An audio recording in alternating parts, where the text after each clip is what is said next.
बीडमधल्या अत्यंत महत्त्वाच्या आणि मोठ्या बातमीने करूयात। बीडमधल्या डुप्लिकेट सही घोटाळ्यामध्ये धक्कादायक माहिती समोर येते। सही घोटाळ्यामध्ये एका जिल्हाधिकाऱ्यांचा सुद्धा समावेश आहे अशी माहिती मिळते। या जिल्हाधिकाऱ्यांचं नाव बीडचे पालकमंत्री म्हणजे अजित पवार तसंच मुख्यमंत्री देवेंद्र फडणवीस यांना देण्यात आलाय। बीडमधला हा डुप्लिकेट सही घोटाळा 2 अव्वल कारकुनांच्या वादातून समोर आलेला आहे। विद्यमान जिल्हाधिकाऱ्यांनी एका अव्वल कारकुनाची बदली परळीला केलेली होती।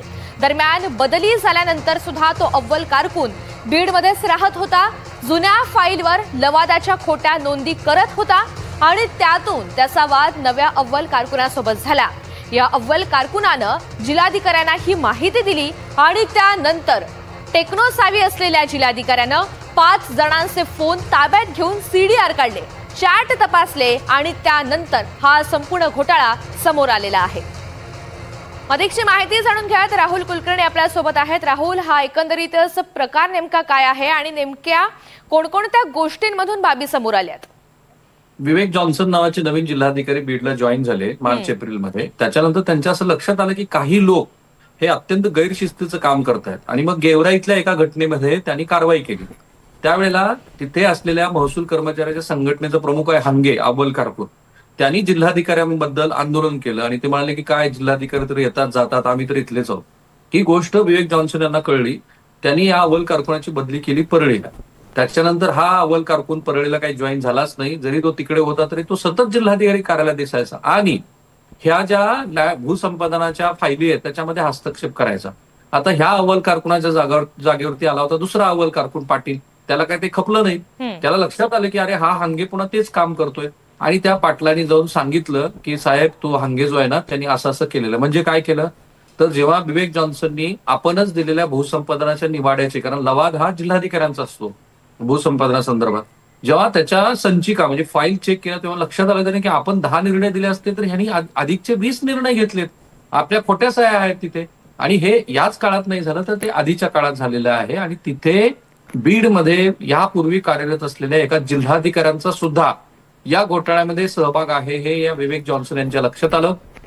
त्यांनी तातडीनं मुख्यमंत्री आणि उपमुख्यमंत्री या दोघांनाही कळवलं, कारण उपमुख्यमंत्री त्या जिल्ह्याचे पालकमंत्री आहेत। तेव्हा मुख्यमंत्री आणि उपमुख्यमंत्र्यांनी सांगितलं की ह्या जिल्हाधिकाऱ्यांच्या विरोधामध्ये कारवाई करा, परंतु इनडायरेक्ट एव्हिडन्सेस अद्याप त्यांच्या हातात आहेत। डायरेक्ट एव्हिडन्सची ते वाट बघतायत आणि त्यानंतर महाराष्ट्रात कदाचित पहिल्यांदा होईल की एका जिल्हाधिकाऱ्यावरती भूसंपादनाच्या घोटाळ्याचं प्रकरण नोंदवलं जाईल। आता काय झालं की ह्या पाटलांनी सांगितल्यामुळं हांगेंचं रेकॉर्ड तपास करताना लक्षात आलं की पाटील पण त्याच्यात गुंतलेला आहे आणि मग ह्या टेक्नोसावी असलेल्या जिल्हाधिकाऱ्यांनी जे पुढचे केरळचे आहेत त्यांनी गोडगोड बोलून एक 4-5 कर्मचाऱ्यांना बोलवून घेतलं, एका ठिकाणी संवाद साधला आणि त्यांचे सगळ्यांचे मोबाईल फोन ताब्यात घेतले, त्यांचे सीडीआर तपासले, चॅट तपासले आणि एक समिती बसवली। आणि मग समितीच्या लक्षात आलं की 2च महिन्यात बरं का एप्रिल आणि मार्च मध्येच मिळून ती 241 कोटी रुपयाचा अतिरिक्त मावेजा मागवला गेला। आणि गंमत अशी की त्यातला 71 कोटी रुपयाचा अतिरिक्त मावेजा जे लोक अस्तित्वात नाही, ज्यांचं काहीही संबंध नाही त्या मावेजाशी,